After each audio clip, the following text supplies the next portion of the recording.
लंबी चौड़ी बहू।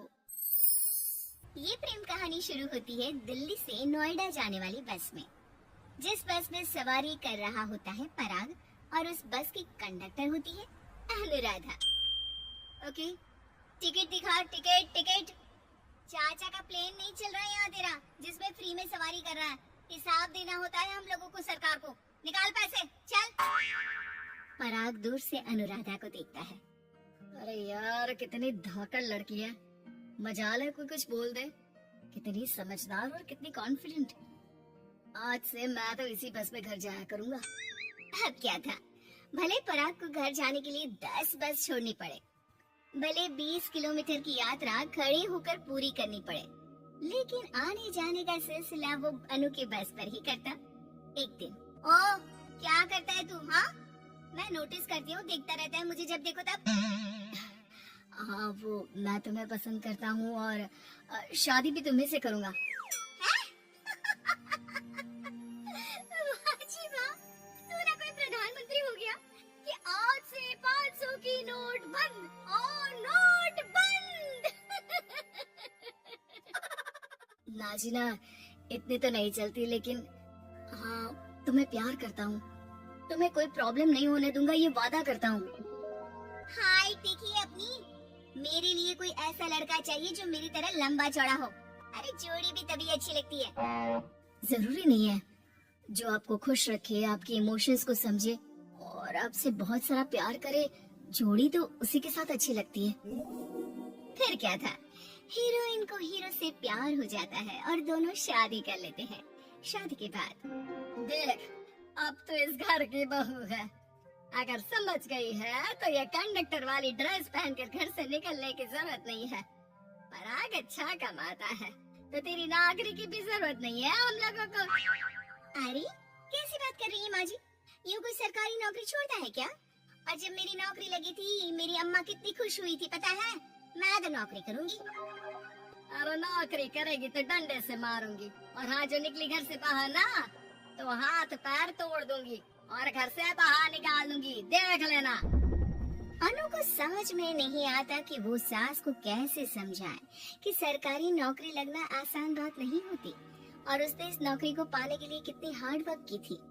रात को अनु पराग से बात करती है। देखो पराग, मैं नौकरी करना चाहती हूँ। मुझे नहीं पता था कि तुम्हारी माँ को मेरी नौकरी से प्रॉब्लम होगी, वरना ऐसी बात नहीं है, मैं माँ को समझाता हूँ। अगले रोज, देखो माँ, महंगाई का जमाना है और मेरी प्राइवेट नौकरी है। आज है कल का पता नहीं। वैसे भी अनु की सैलरी मेरी सैलरी के बराबर है।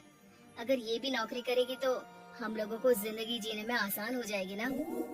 सास को बेटी की बात समझ में आती है और वो अनु की नौकरी के लिए मान जाती है।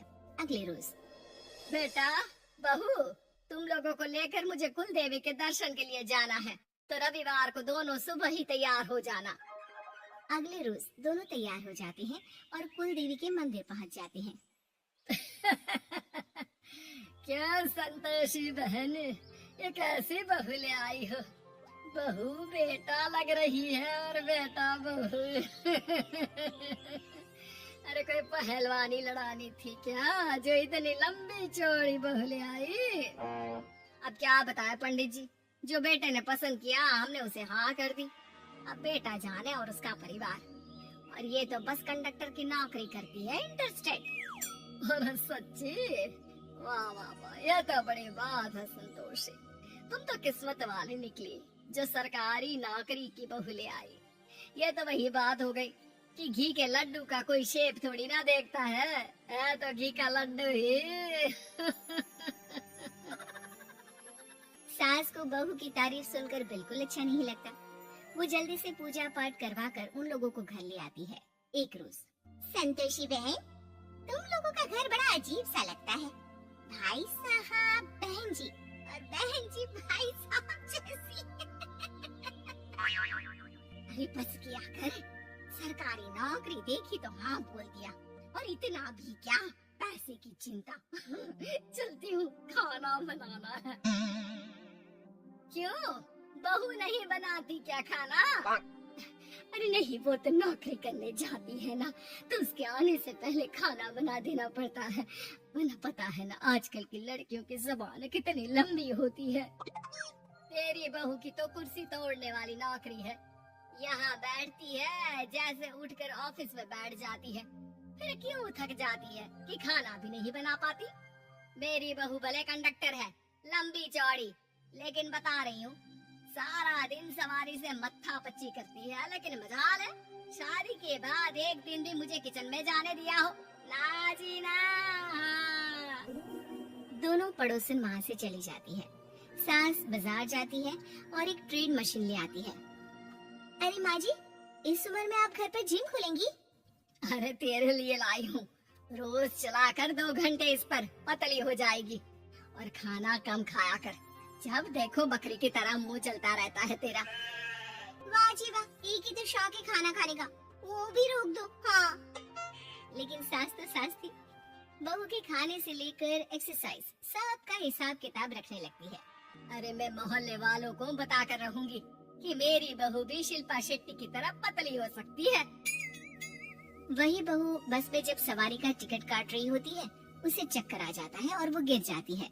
सवारी हैरान परेशान हो जाती है और ड्राइवर को वहाँ बुलाती है। अरे शहर नहीं थी हमारे कंडक्टर साहब, लेकिन जब से शादी हुई है बकरी बन गई है। सास को तो बस इनके खाने की ही लगी रहती है। ड्राइवर बस में बिठाकर बहू को घर छोड़ आता है और सास को कहता है, अरे पता है आपकी बहू कितनी धाकड़ है, किसी को बात करने से पहले 4 बार सोचना पड़ता है कि बोले या ना बोले, कहीं झापड़ ना पड़ जाए। और आप है कि इन्हें बकरी बनाने में लगी है। अरे चुप, निकल यहाँ से। मेरी बहू है, मैं इसे बकरी बनाऊं या फिर गीदड़, तुम्हें क्या पता लोग कैसा मजाक उड़ाते हैं कि बहू इनकी बस की कंडक्टर है। बोलो मुझे कैसा लगता होगा। अरे काम तो काम होता है माँ जी, वो छोटा या बड़ा नहीं होता। खैर जैसी आपकी मर्जी, चलता हूँ मैं, नमस्ते। ड्राइवर वहाँ से चला जाता है। बहू ठीक हो जाती है। एक बार आधी रात को कोई संतोषी का दरवाजा खटखटाता है। अरे इतनी रात में कौन आ गया? मेरा घर है, कोई पुलिस स्टेशन की घंटी नहीं जो बजाए जा रहे हो। खोल रही हूँ दरवाजा। जैसे ही दरवाजा खुलता है, सामने वही पड़ोसन खड़ी होती है जो अनु की कुछ दिन पहले बुराई कर रही थी। मेरी बहू के पेट में दर्द हो रहा है, उसे जल्दी अस्पताल पहुंचाना जरूरी है। हाँ तो पहुंचाओ, और जल्दी लड्डू के साथ खुशखबरी भी सुना देना। हाँ, काहे हमारा दरवाजा पीट रही हो? अरे सुनो तो, अपनी बहू से कहो ना कि सरकारी बस को थोड़ी देर के लिए दरवाजे बुला ले। क्या है ना, कोई साधन नहीं है अस्पताल ले जाने के लिए। सास अनु को कहती है और अनु बस को बुलाकर पड़ोस वालों की मदद करती है, जिसके बाद पूरे मोहल्ले में अनु की तारीफ होने लगती है। सच में लंबी चौड़ी बहू के साथ साथ लंबा चौड़ा दिल भी है बहू का।